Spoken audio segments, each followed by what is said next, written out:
حضرت یوسف کو بھائیوں نے کنویں میں ڈال دیا تھا، اور جب کنویں سے نکلے تو مصر کے بازاروں میں بکے، اور پھر زلیخا نے الزام لگایا تو حالات بگڑ گئے، حضرت یوسف کو جیل جانا پڑا۔ کتنی کٹھن زندگی تھی، لیکن میرے مالک کو کچھ اور ہی منظور تھا۔ کنویں میں گرنے والے، بازار میں بکنے والے، جیل میں جانے والے، الزام لینے والے جناب یوسف کو رب کریم نے اسی مصر کا بادشاہ بنا دیا، اللہ پاک نے اسی مصر کا حکمران بنا دیا۔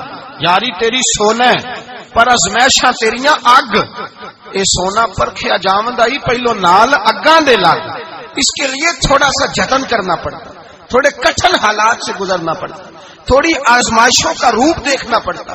ہم چاہتے ہیں کہ ہمیں چھیڑے کوئی نہ کوئی تکلیف نہ آئے، کوئی آزمائش، یہ ہو نہیں سکتا میرے بھائی۔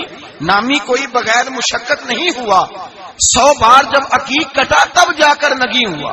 ہم چاہتے ہیں کہ ہمیں کچھ بھی دقت نہ آئے، مشکلات نہ آئے، اور مشکلات تو انسان کو سنوارتی ہیں بھائی، وہ تو نکھارتی ہیں۔ کبھی پوچھا کرو جا کر کے کسی گندم کے دانے سے کہ تو کہاں کہاں سے ہو کے آیا ہے، کہاں کہاں سے نکل کے آیا ہے، تو وہ بتلائے گا کہ بڑے مشکل مراحل سے گزرا ہوں، اور پھر اللہ نے مجھے طاقت دی ہے کہ میں انسان کے وجود کا حصہ بناؤں۔ تو بھائی کٹھن مراحل، آزمائشیں، تکلیفیں، یہ انسان کو بڑا انسان بنا دیتی، یہ اس کے لیے ترقیوں کا پیش خیمہ ہوتی۔ ہمارے جوان پریشان ہو جاتے ہیں، عورتیں خاص کر کے اس بات پہ توجہ کریں، وہ بڑی جلدی غم لے جاتی ہیں، وہ کہتی ہیں جانے میرا کچھ ہوگا ہی نہیں، جانے میرا کچھ ہو ہی نہیں سکتا۔ میرے بھائی درجنوں اور بیسیوں لوگ ایسے ہیں جن کی اولادیں نہیں تھی، لیکن نام ان کا ان سے بھی زیادہ ہے جو بڑے بڑے صاحب اولاد۔ حضرت عبداللہ مزنی حضور کے غلام تھے، قبیلہ مزن کے رہنے والے، والد فوت ہو گئے، چچا نے پالا تھا، اسلام قبول کر لیا۔ چچا اسلام کا بڑا دشمن ہے، حضور کا نام آئے تو جلال کرتا ہے، حسد اور بغض میں جل جاتا ہے، بڑی اسلام کے ساتھ دشمنی اور عناد رکھتا ہے۔ حضرت عبداللہ کہتے ہیں پہلے تو میں عشق رسالت کو دباتا رہا، پھر یہ چنگاری شعلہ بن گئی، پھر کہ یہ ہلکا سا جذبہ سمندر اور صحرا کا روپ دھار گیا۔ فرماتے ہیں ماں تھی اور میں تھا، میں گیا جا کے چچا سے کہا میں نہیں رہ سکتا۔ کہاں جائے گا؟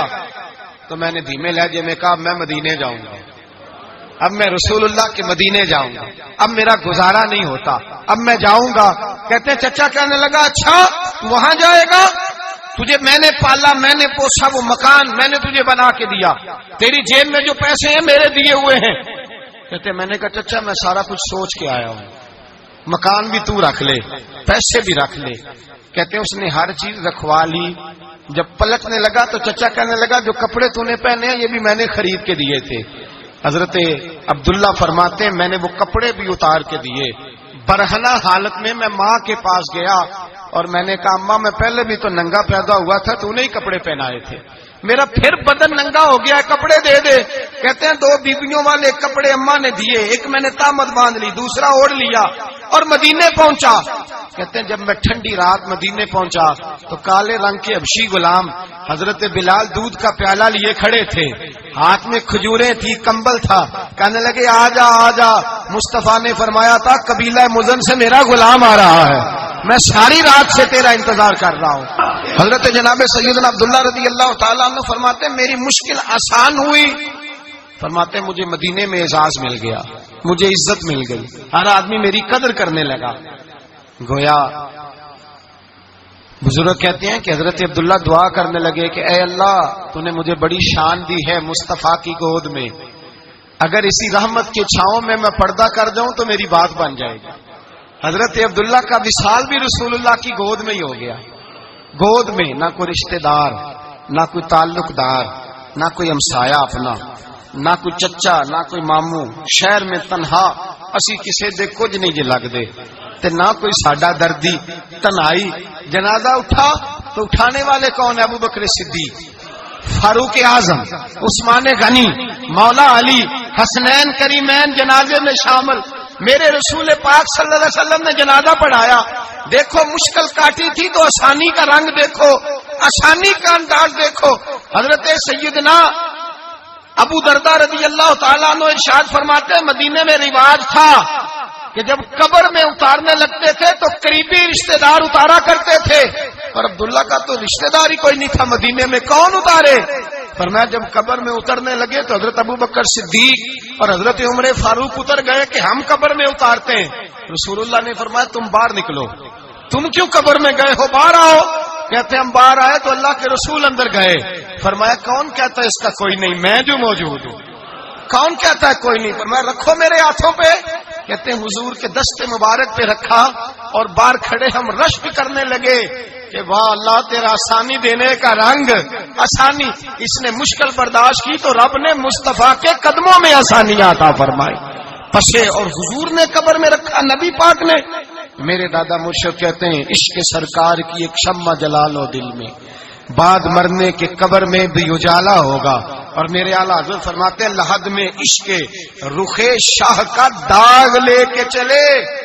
لحد میں عشق رخ شاہ کا داغ لے کے چلے. اندھیری رات سنی تھی چراغ لے کے چلے. اور بیدم شاہ بارسی تو حد کر گئے، کہنے لگے پسے مردن، بعد مرنے کے پسے مردن فرشتوں نے جو تلاشی لی تو کیا نکلا؟ فقط ایک دل کے گوشے سے خیال مصطفیٰ نکلا. فقط ایک دل کے گوشے سے خیال. اور کامل پیرو نہ دے باہو قبر جنا دی جیوے. میرے بھائی نبی پاک صلی اللہ علیہ وسلم کے ساتھ وفا کی تنگی دیکھ کر، دقت دیکھ کر، مشکل کر، اور پھر جو آسانیاں ہوئی، پھر جو ان لوگوں کے لیے برکات ہوئی وہ زمانے نے دیکھی. حضرت جناب سیدنا علی المرتضی شیر خدا کرم اللہ تعالی وجہ الکریم کی والدہ حضرت فاطمہ بنت اسد رضی اللہ تعالی عنہ، حضرت علی کی والدہ، بڑا پیار کیا میرے نبی پاک کے ساتھ. حضور ان کے گھر میں رہے، ان کے گھر میں پرورش پائی. حضرت علی کہتے ہیں میری اماں پہلے رسول اللہ کا خیال رکھتی، غربتوں کے زمانے میں نبی پاک کا ساتھ دیا. مکہ مخالفت کرتا تو جناب فاطمہ حضور کا خیال رکھتی. فاطمہ بنت اسد بڑا پیار کیا، بڑی محبت کی مولا علی کی والدہ نے. ہر دکھ ہر تکلیف کاٹی لیکن رسول کائنات صلی اللہ تعالی علیہ وسلم کا ساتھ نہ چھوڑا. اور یہاں تک روایات میں ملتا ہے کہ جناب فاطمہ الزہرا جب بیاہ کے ان کے گھر گئی تو باہر سے سودا لا کے دیتی. حضرت فاطمہ سے بڑا پیار کرتی، بڑی محبت، مشکلات میں ساتھ دیا. جب وصال ہوا تو فرماتے کوہرام مچ گیا مدینے میں. لوگ منتیں کرتے تھے کہ حضور کا ایک بال مل جائے تو قبر میں بخشش کا سامان ہو جائے گا. رسول پاک نے فرمایا جب جناب علی کی والدہ کو غسل دے دو تو کفن پہنانے سے پہلے میرے پاس آنا. کہتے ہیں جب غسل دے لیا تو عرض کی حضور غسل ہو رہا ہے، کفن کا کیا کرنا ہے؟ حضور اندر گئے، قمیض بدلی اور جو کرتا پہنا ہوا تھا اتار کے دیا. فرمایا وہ علی کی ماں نہیں میری ماں ہے، اس نے میرے لیے بڑی تکلیفیں سہی ہیں، بڑی مشکل دیکھی ہے. فرمایا اس طرح کرو میرے کرتے میں اسے کفن دو. حضور نے جنازہ پڑھایا، اپنے کرتا لباس مبارک میں کفن دلایا. پھر جب وہ دفن ہوئی تو حضور قبر پہ کھڑے ہوئے، کھڑے ہو کے فرمایا اے اللہ اپنے سارے نبیوں کے وسیلے سے اور میرے وسیلے سے میری اماں کی بخشش فرما دے. پھر جو آسانیاں ملی ان لوگوں کو تو ان کی قبروں تک آسانیاں ملی. پھر ان کو قیامت تک کے لیے آسانیاں ملی جنہوں نے مشکلات کو دیکھا.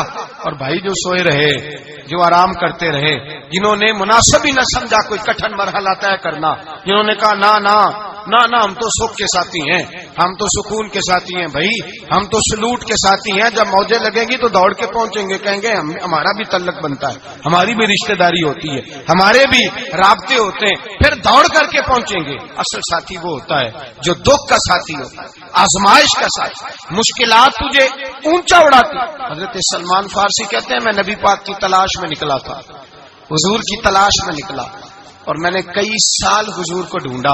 کبھی ایک دروازے، کبھی ایک دروازے، کبھی دوسرے دروازے، کبھی تیسرے دروازے. فرماتے میں شہزادہ تھا پر بکتا بکاتا مدینے آیا. میں نے نبی پاک کی تلاش میں یہودیوں کی غلامی بھی کی، تیری تلاش میں پھرا میں جنگل پہاڑ اور دشت میں. فرماتے ہیں بڑی تکلیف کاٹی، بڑی آزمائش دیکھی لیکن اس دن مجھے سارے دکھ بھول گئے. اس دن میری ساری تکلیفیں آسانیوں میں بدل گئی جس دن میرے نبی نے میرا بازو تھام کے کہا سلمان منا اہل البیت. فرمایا سلمان کو تو میں نے اپنی اہل بیت میں شامل کر لیا ہے. فرماتے اتنی بڑی فضیلت کہ میں رسول اللہ کے خاندان میں جا شامل ہوا. تو بھائی یاد رکھیں جب آپ کو مشکل آتی ہے تو آپ کو آسانی دینے کے لیے آتی ہے، جب آپ کی طرف کوئی آزمائش آتی ہے تو آسانی دینے. یہ بات صحیح ہے کہ بیٹیاں پیدا ہونے پہ مشکل ہوتی ہے، ان کے نصیبوں سے ڈر آتا ہے، پر جتنی آسانی اللہ بیٹیوں کے باپ کو عطا کرتا ہے اور جتنی رحمت رب بیٹیوں کے باپ پہ فرماتا ہے اتنی بھی کسی اور کے حصے میں نہیں آتی۔ اس میں شک کوئی نہیں کہ بوڑھے ماں باپ کو جب سنبھالنا پڑے تو مشکل ہوتی ہے، بوڑھوں کی طبیعت بچوں جیسی ہو جاتی ہے، دقت ہوتی ہے، آزمائش ہوتی ہے، ان کی بات سننا بعض اوقات کڑوا لگتا ہے، ان کی فرمائشیں بعض اوقات بچوں کی طرح ایسی ہوتی ہیں جو حل نہ ہو سکیں، لیکن یہ وہی ماں باپ ہیں جن کی نوکری کے بارے میں میرے مصطفیٰ نے فرمایا اگر تو ایک رات انہیں خوش کرنے میں کامیاب ہوا تو اللہ 2 حج اور 2 عمرے کا ثواب عطا فرمائے گا۔ اس میں شک نہیں کہ باپ بہت سارے کام مشکل ہوتے ہیں، کٹھن ہوتے ہیں، آزمائش والے ہوتے ہیں، اس میں کوئی شک نہیں کہ اس دور میں دین کا کام بڑا مشکل ہے، دعوت و تبلیغ کا سلسلہ بڑا کٹھن ہے، اس دور کے اندر حق بات بیان کرنا بڑا ہی مسئلہ ہے، اس دور کے اندر لوگوں کو کھری بات پہنچانا اور بتانا یہ اپنے ہاتھ میں آگ کا انگارہ پکڑنے کے مترادف ہے، لیکن میرے مصطفیٰ نے فرمایا تھا اس دور میں جب فتنہ ہو من تمسک بسنتی اندہ فساد امہ فلہ اجر 100 شہید، فرمایا اس دور میں جب آزمائشیں آ جائیں، تکلیفیں آ جائیں، اس دور میں جو میری سنت پر عمل کرے گا، رسول پاک کا وعدہ ہے اللہ ایک سنت پر عمل کرنے والے کو 100 شہیدوں کا ثواب عطا فرمائے، اللہ 100 شہیدوں کا درجہ دے گا اسے۔ تو بھائی جس قدر مشکل زیادہ اس قدر آسانی بھی، اس قدر اجر بھی زیادہ۔ مشکلات سے گھبرایا نہ کریں، ذہن بنا لیں کہ جس رب نے دی ہے وہی اللہ نجات بھی عطا فرمائے گا، انسان آسان ہو جاتا ہے۔ ہم لوگوں نے نا دوڑ صرف سکھ کٹھے کرنے کے لیے لگا لی ہے، سکھ کٹھے کرنے کے، وہ لوگ دکھوں میں راضی رہتے تھے، آزمائشوں میں۔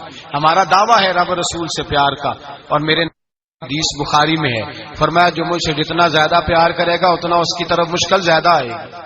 حضرت ابو بکر شبلی رحمت اللہ علیہ سے کچھ لوگ ملنے آئے، کہنے لگے صاحب ہمیں آپ بڑے اچھے لگتے ہیں، بڑے پیارے لگتے ہیں، آپ کی زیارت کرنے آئے، دل کرتا ہے 2 گھڑیاں پیر دبا دیں، دست مبارک چوم جائیں، دست بوسی ہو جائے، دل کرتا ہے۔ آپ نے فرمایا واقعی مجھ سے پیار ہے؟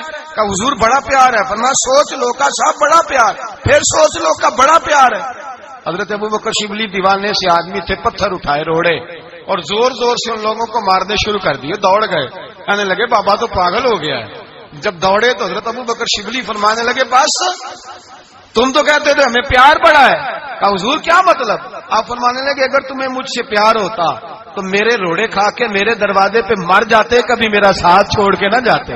تمہیں پیار نہیں، تم سکھ کے سجن ہو، تم چوری کھانے والے میاں مٹھو ہو، تم تو اس لیے آئے ہو کہ یہاں برکتیں ملیں گی، موجیں ملیں گی، تمہیں پیار نہیں۔ ہمیں خدا رسول سے پیار بھی ہے، ذرا سی آزمائش آئے رونے بیٹھ جاتے ہیں، غریب بھی رو رہا ہے، بیمار بھی رو رہا ہے، تنگ دست بھی رو رہا ہے، اور جو آدمی کسی مشکل میں گرفتار ہے وہ بھی کہتا ہو جتنا میں الجھ گیا ہوں ہے ہی کوئی نہیں۔ اٹھیں، بیدار ہوں، اپنے آپ کو توانا کریں، اپنے اندر جولانیاں پیدا کریں، یاد رکھیں جتنی مشکل سخت ہوگی اتنی آسانی بھی اللہ زیادہ ہی عطا فرمائے گا۔